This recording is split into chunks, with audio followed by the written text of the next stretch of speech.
Alfonso Laverne va a conversar con nosotros un interesante tema. Él es nuestro gineco obstetra y vamos a hablar del por qué se repiten las pérdidas de embarazo tempranas. El doctor me mencionaba que le llama aborto habitual también. Buenos días, bienvenido. Buenos días. Buen día, doctor, ¿cómo está?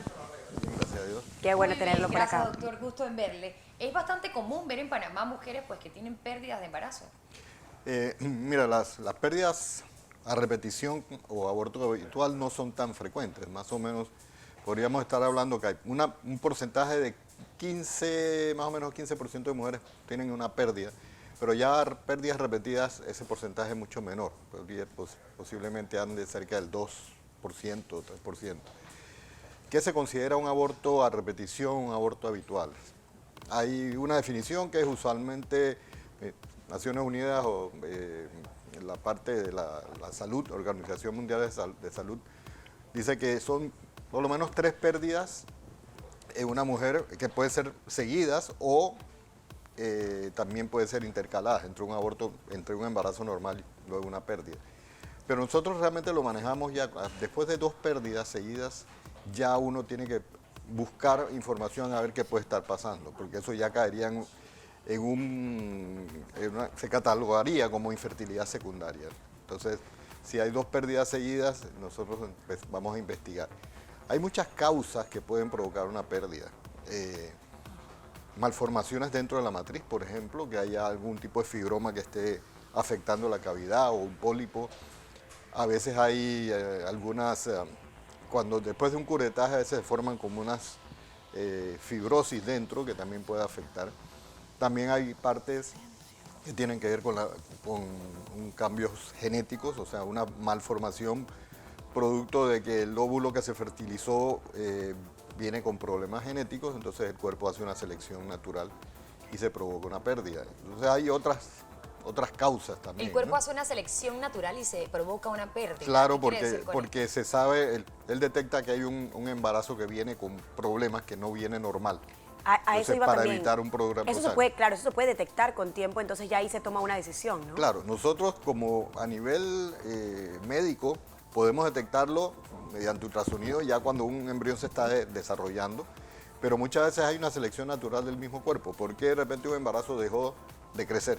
Y cuando vino la primera vez vimos un embrioncito con latido en ultrasonido, y cuando viene al mes a un control de repente ya no vemos nada más que vemos un embrión o no vemos latido. Eso pues no podemos saber, pero usualmente hay un factor genético ahí. Existen otras cosas, porque también se considera que hay unos cambios inmunológicos o una reacción autoinmune, que el mismo cuerpo tiene un problema. Hay un rechazo de pronto hay una incompatibilidad entre el óvulo de la madre y los espermatozoides del padre, entonces Qué interesante esto.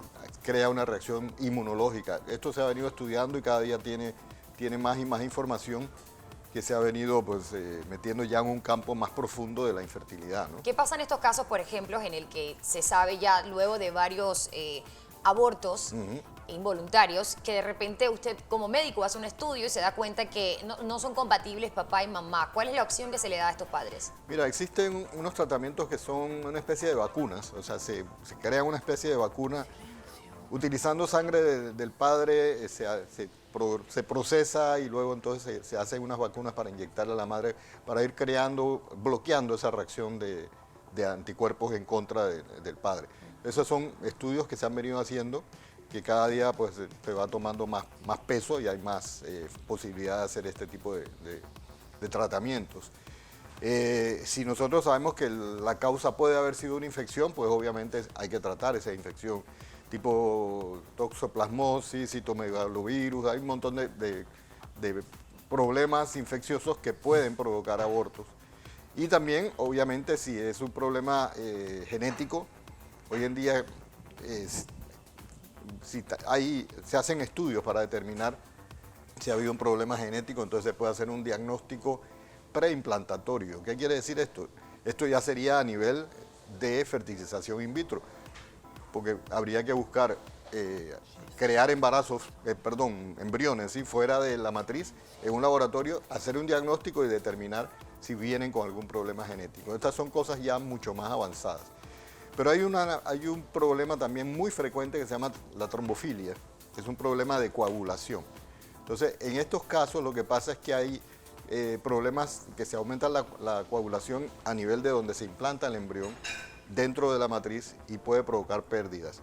Esto también, si este diagnóstico se hace, nosotros lo manejamos simplemente tal vez dándole aspirina a la madre desde que se embaraza para evitar esta coagulación, o también se puede manejar con heparina, o sea, anticoagulantes. Doctor, Estas son algunas técnicas que se usan para prevenir el aborto a repetición. Claro, usted ha mencionado que hay varias causas que ocasionan esto, pero ¿cuál es el más común que existe en nuestro país o no hay uno más común? No hay uno más común, pero hablando de la trombofilia es bastante frecuente. Ok. Ok, entonces una malformación uterina puede ser un útero que tiene se desarrolló anormalmente, de repente hay úteros que tienen, se llama bicorne, que son dos cuernos, o que tienen un septo en el medio, o que tienen de repente solamente media cavidad desarrollada. Estas son cosas más raras, pero también pueden ser causas. Entonces nosotros sí tenemos que hacer una serie de estudios una vez que la paciente presenta más de un aborto, por lo menos ya si hay 2 abortos seguidos, yo tengo que por obligación empezar a hacer un poquito más de investigación profunda a ver qué puede haber ocurrido. Cuando se provoca, o sea, llega una pérdida natural, también ese tejido puede ser analizado, ¿no? Normalmente cuando es una primera pérdida, como eso es muy frecuente, no se hace nada, pero si ya viene un segundo aborto, nosotros recomendamos enviar ese tejido a patología, investigar, y también pues, hay áreas determinadas dentro del campo de la genética que pueden hacer estudios Doctor, de ese tejido. ¿en qué casos particulares, pues, en base a su experiencia, se puede decir que ya una mujer pues debe tomar la decisión de tener un hijo utilizando otro vientre o por otro medio? ¿Qué tipo de diagnósticos es el que pues da ese punto final y decir no puedes quedar embarazada? Bueno, realmente esos extremos afortunadamente no son muy frecuentes, pero podemos, por ejemplo, si ya determinamos que hay una malformación congénita, que es un útero totalmente irregular, que no se puede corregir, pues obviamente ese útero no va a poder gestar un embarazo. En caso de trombofilias y ese tipo de cosas, pues se puede manejar. En caso de problemas genéticos, pues también, como dije, se puede hacer un diagnóstico y seleccionar embriones. Pero realmente son muy pocos casos. Digo, en caso de que una mujer tenga un problema, ya que tuvo un problema de una matriz enferma que hubo que retirar, pues obviamente ahí habrá que buscar Doctor, hay un útero para aclarar una duda, ¿hay una diferencia entre un aborto, o sea, natural que se haya dado porque por algún tipo de problema o demás, o un aborto inducido en donde queden también igual forma los tejidos? ¿Hay una diferencia entre ellos o tienen las mismas consecuencias? Bueno, los abortos inducidos realmente sabemos que no es legal, o sea, a veces se utilizan técnicas que pueden afectar enormemente la calidad o la integridad de los órganos internos de la mujer. Puede provocar perforaciones, inclusive esto puede llegar hasta la muerte de una mujer que se provoca un aborto. En Panamá solamente está permitido en casos médicos específicos, por causas específicas que sea de riesgo para la madre, que se determine que el bebé no puede sobrevivir si llegara a nacer, a veces en casos de incesto o violación. Y hay un comité muy estricto para hacer este tipo de interrupción del embarazo. Y normalmente si se hace en un hospital o un centro estatal, bajo supervisión obviamente de médicos del Estado y especialistas, pero no es lo más frecuente. Pero sí, muchas veces los abortos inducidos pueden provocar este tipo de alteraciones en una matriz que a la mayores larga, que los que claro, puede haber infecciones, puede haber muchas cosas que pueden complicar futuros embarazos. Claro. Por eso lo mejor es realmente evitar el embarazo con planificación familiar. Hay tantos métodos anticonceptivos hoy en día. Así es. Que no hay por qué decir, me embaracé, porque no, o sea, porque simplemente sí, porque sí, no, tienen que evitar. Si no se quiere un embarazo, hay forma de evitar el embarazo. Claro que sí, vamos, que las hay. Me gustaría saber un poco cómo está el panorama en el servicio público de salud en Panamá para las mujeres que de repente tienen este tipo de complicación. Porque vamos, en Panamá las citas para especialistas, y lo estoy escuchando muchísimo estos días, te las dan si llegas en enero para dentro de 6 meses. Entonces, creo que hay pocas oportunidades, ¿no?, en lo que es el sistema público de salud en Panamá para tratar especialidades. ¿Qué tal con este tema? Mira, la experiencia En el caso, por ejemplo, del Seguro Social, tiene un excelente servicio de genética. Ellos realmente, yo cuando tengo que referir a una paciente a ella, he tenido muy buena respuesta y rápida.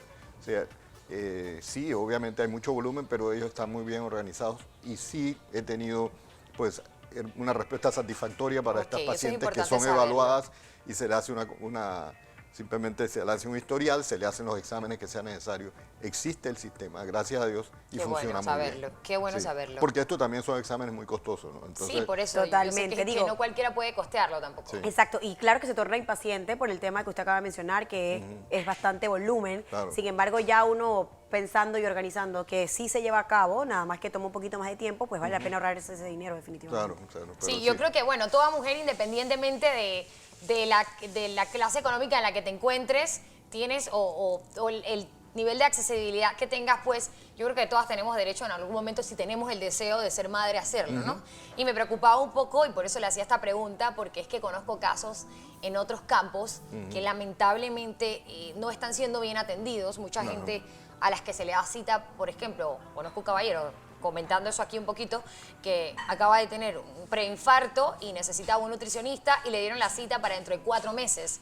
Y mientras tanto, ¿qué come la persona? Entonces ya me preguntaba yo, en este tipo de casos, ¿será que el volumen en estos casos es más bajo que en el de otras especialidades y por eso se le da buena atención? Claro, tampoco es tan alto, tampoco es eso, pero sí está muy bien manejado a mi criterio. Yo tengo muy buena... bueno saberlo.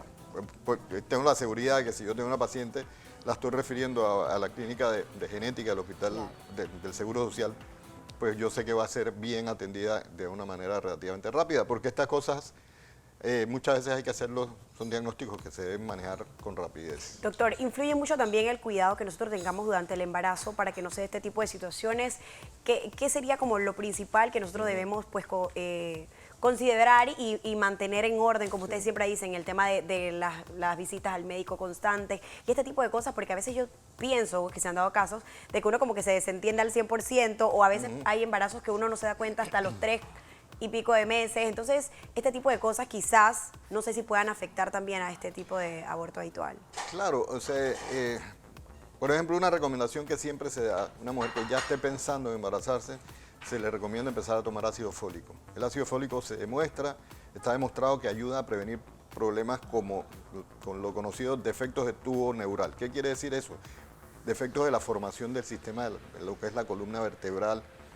Y entonces, en estos casos hay seguridad de que una mujer que tiene niveles altos, adecuados de ácido fólico, tiene menos riesgo de este tipo de malformación.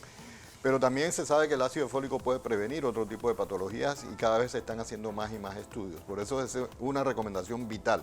Una mujer que está pensando embarazarse, empezar a tomar ácido fólico y seguirlo tomando. ¿Cuánto tiempo antes más o menos? Por lo menos, diría 2-3 meses antes, es importante para que tenga niveles adecuados en el momento. Como no sabemos qué tiempo se va a demorar en embarazarse, yo les digo, mire, en el momento que ustedes estén pensando, porque muchas dicen, bueno, yo me quiero embarazar dentro de 2-3 meses. Claro. Empieza a tomar ácido fólico.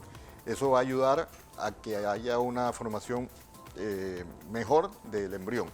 Nadie va a garantizar que no pueda haber problemas, pero estamos hablando de que son ya maneras reconocidas de prevenir algún tipo de patología. Y cada vez se va investigando más sobre los efectos del ácido fólico. ¿Recomendaría usted a cualquier mujer ir después de los 18 años, qué sé yo, a ir a una farmacia y pedir ácido fólico? ¿No tiene ninguna especificación al momento de pedir esto? Solamente pido, quiero ácido fólico. Sí, el ácido fólico viene en muchas presentaciones de 1 miligramo, de 5 miligramos, inclusive muchas vitaminas tienen un porcentaje de ácido fólico adecuado, porque lo que se requiere es una cifra pequeña de ácido fólico. Entonces, eso no pasa nada. De hecho, el ácido fólico tiene muchísimos otros beneficios. Entonces, tomar ácido fólico es un antioxidante muy bueno que va a beneficiar a la persona y no va a hacer ningún tipo de daño. Claro que a dosis adecuadas, no es que se van a atiborrar de ácido fólico tampoco. Claro. Esa es buena pregunta. Entonces sería una porción diaria ¿de cuánto de ácido fólico? Generalmente las tabletas vienen de 1 miligramo o de 5 miligramos, pero inclusive con menos cantidad de ácido fólico es suficiente. pero no más de eso, o sea, una al día. No es que voy a tomar No es que se va a poner ácido 2, fólico 3 3. veces al día. Va a estar súper bien, Interesante exacto. tema. Gracias, doctor Laverde, Mucho por estar gusto. con nosotros. Nuestro ginecólogo obstetra esta mañana. Gracias. Que tenga feliz Navidad, doctor. Feliz Navidad, Igualmente. Por doctor. cierto.